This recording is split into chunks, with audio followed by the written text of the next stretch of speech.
चलिए आज एक ऐसे महापुरुष की कहानी में उतरते हैं जिनकी जिंदगी किसी कल्पना से भी ज्यादा हैरान कर देने वाली है। हम बात कर रहे हैं 19वीं सदी के महान संत रामकृष्ण परमहंस की, जिनकी जिंदगी एक ऐसी आध्यात्मिक प्रयोगशाला थी जहां उन्होंने हर धर्म के रास्ते पर चलकर एक ही सत्य को पाया। अब ये सवाल सिर्फ कोई फिलोसॉफिकल सवाल नहीं था, बल्कि रामकृष्ण के जीवन का मकसद था। ये एक ऐसी खोज थी जिसके लिए उन्होंने अपना सब कुछ दांव पर लगा दिया था। तो चलिए देखते हैं कि उन्हें इसका जवाब मिला या नहीं। तो कहानी की शुरुआत होती है बंगाल के एक छोटे से गांव कामारपुकुर से। यहाँ एक साधारण से ब्राह्मण परिवार में एक बच्चे का जन्म हुआ, जिसका नाम रखा गया गदाधर। लेकिन ये बच्चा बचपन से ही बाकी बच्चों से बहुत अलग था। बचपन से ही उनका मन दुनियादारी की चीजों में लगता ही नहीं था। सोचिए, जब वो सिर्फ 7 साल के थे तो एक दिन उन्होंने काले घने बादलों के सामने उड़ते हुए सफेद बगलों का एक झुंड देखा। वो नज़ारा इतना सुंदर था, इतना दिव्य था कि वो सुंदरता से इतने अभिभूत हो गए कि वहीं बेहोश होकर गिर पड़े। ये उनकी पहली आध्यात्मिक समाधि थी, यानी ध्यान की एक बहुत गहरी अवस्था। उन्होंने स्कूल की पढ़ाई को भी मना कर दिया, क्योंकि उन्हें वो ज्ञान चाहिए था जो जीवन का असली मतलब समझा सके। ये सिर्फ एक बच्चे की जिद नहीं थी, ये तो एक आत्मा की पुकार थी।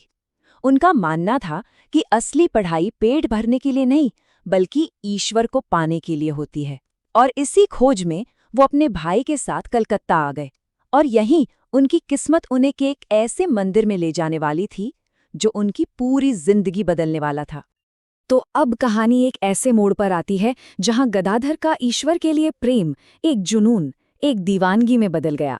दक्षिणेश्वर के काली मंदिर में वो पुजारी तो बन गए, लेकिन उनका सिर्फ एक ही लक्ष्य था, अपनी माँ, अपनी काली माँ का सीधा दर्शन करना। और ये कोई साधारण पूजा पाठ नहीं था। उनके लिए मंदिर की मूर्ति पत्थर की नहीं थी, वो तो उनकी जीती जागती माँ थी। वो उनसे बातें करते थे, उनके लिए गाते थे और उनसे मिलने के लिए तड़पते थे। ये एक ऐसी बेचैनी थी जिसे दुनिया ने शायद पागलपन समझा। उनकी हालत एक ऐसी मछली जैसी हो गई थी जिसे पानी से बाहर निकाल दिया गया हो। वो खाना पीना, सोना सब कुछ भूल गए। बस घंटों तक मूर्ति के सामने रोते रहते और एक ही रट लगाते, माँ दर्शन दो। और जब उनकी ये पीड़ा अपनी चरम सीमा पर पहुंची तो उन्होंने एक बहुत ही भयानक फैसला ले लिया। उस गहरी निराशा के पल में, जैसे ही उन्होंने अपनी जिंदगी खत्म करने के लिए तलवार उठाई, एक चमत्कार हुआ। मंदिर, मूर्ति, सब कुछ एक दिव्य प्रकाश में गायब हो गया और गदाधर चेतना के एक अनंत सागर में डूब गए। उन्हें मां काली का पहला साक्षात अनुभव हुआ था, एक ऐसा अनुभव जिसने उन्हें हमेशा के लिए बदल दिया। लेकिन मां काली के दर्शन के बाद उनकी खोज खत्म नहीं हुई। असल में यहीं से तो उनकी असली आध्यात्मिक प्रयोगशाला शुरू हुई। अब वो ये जानना चाहते थे कि क्या ईश्वर तक पहुंचने के और भी रास्ते हैं। तो उन्होंने हिंदू धर्म के ही 3 बिल्कुल अलग अलग रास्तों पर साधना की। भैरवी ब्राह्मणी के मार्गदर्शन में उन्होंने तंत्र को साधा, यानी हर चीज में, हर रूप में माँ को देखना।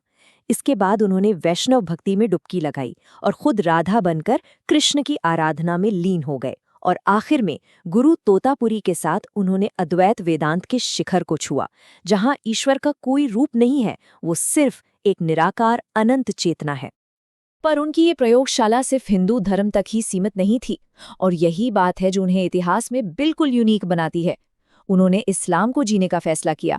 वो एक पीर के मार्गदर्शन में एक सच्चे मुसलमान की तरह रहे, दिन में 5 बार नमाज पढ़ी, और कहते हैं कि उन्हें एक रोशन चेहरे वाले पैगंबर का दर्शन भी हुआ। कुछ साल बाद उनकी साधना ईसाई धर्म की ओर मुड़ी। वो बाइबल के संदेशों पर सोचते रहे, और एक दिन उन्हें ईसा मसीह का दर्शन हुआ जो आकर उनके शरीर में समा गए। इन सारे अनुभवों को जीने के बाद रामकृष्ण को एहसास हुआ कि अब वक्त आ गया है इस ज्ञान को दुनिया में बांटने का। लेकिन इसके लिए उन्हें एक ऐसे तेजस्वी शिष्य की जरूरत थी जो उनके संदेश को पूरी दुनिया में फैला सके। और तब उनकी मुलाकात हुई नरेंद्रनाथ दत्त से। एक तरफ थे नरेंद्र, पढ़े लिखे, तर्क करने वाले, पश्चिमी शिक्षा में पले बढ़े नौजवान जो हर चीज का सबूत मांगते थे। वो हर बड़े आध्यात्मिक गुरु से एक ही सवाल पूछते थे, क्या आपने ईश्वर को देखा है? और दूसरी तरफ थे रामकृष्ण, एक अनपढ़ पुजारी जिनकी पूरी दुनिया अनुभव पर टिकी थी। और नरेंद्र के इस सीधे सवाल का रामकृष्ण ने उतना ही सीधा और दमदार जवाब दिया। हाँ, मैंने ईश्वर को देखा है।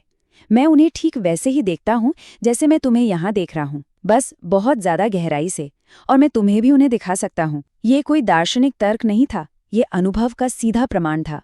इस एक जवाब ने नरेंद्र के सारे शक को हिलाकर रख दिया और उस यात्रा की शुरुआत की जिसने एक तर्कवादी नौजवान को दुनिया के लिए स्वामी विवेकानंद बना दिया। तो अपने सारे आध्यात्मिक प्रयोगों और अपने सबसे महान शिष्य को तैयार करने के बाद रामकृष्ण ने दुनिया को दिया अपना सबसे जरूरी संदेश, एक ऐसा संदेश जो उनके पूरे जीवन का निचोड़ था। यतो मत ततो पथ, यानी जितने मत हैं उतने ही रास्ते हैं। उन्होंने सिखाया कि सभी धर्म एक ही मंजिल तक पहुंचने के अलग अलग रास्ते हैं। जैसे पानी को कोई जल कहता है, कोई वाटर, पर चीज तो एक ही है। ठीक उसी तरह ईश्वर एक ही है, बस नाम और रास्ते अलग अलग हैं। रामकृष्ण ने अपने पीछे एक ऐसी विरासत छोड़ी जो आज भी जिंदा है। उन्होंने संशयवादी नरेंद्र को स्वामी विवेकानंद में बदल दिया, जो उनके संदेश को पूरी दुनिया में ले गए। उन्होंने अपनी पत्नी शारदा देवी को आध्यात्मिक मशाल सौंपी, जो संघ माता बनी, और उन्होंने रामकृष्ण मिशन को प्रेरित किया, एक ऐसा संगठन जो आज भी उनके एक सबसे बड़े आदर्श पर काम करता है, शिव ज्ञाने जीव सेवा, यानी हर जीव में ईश्वर को देखकर उसकी सेवा करना ही सच्ची पूजा है। रामकृष्ण का जीवन एक सबूत है कि धार्मिक कट्टरता बेकार है। उन्होंने ये सिर्फ कहा नहीं, बल्कि अपनी जिंदगी में इसे सच करके दिखाया। तो आज जब दुनिया धर्म और विश्वास के नाम पर इतनी बटी हुई है, शायद हम सबको उस संत के जीवन से सीखने की जरूरत है जिसने सभी धर्मों को जिया।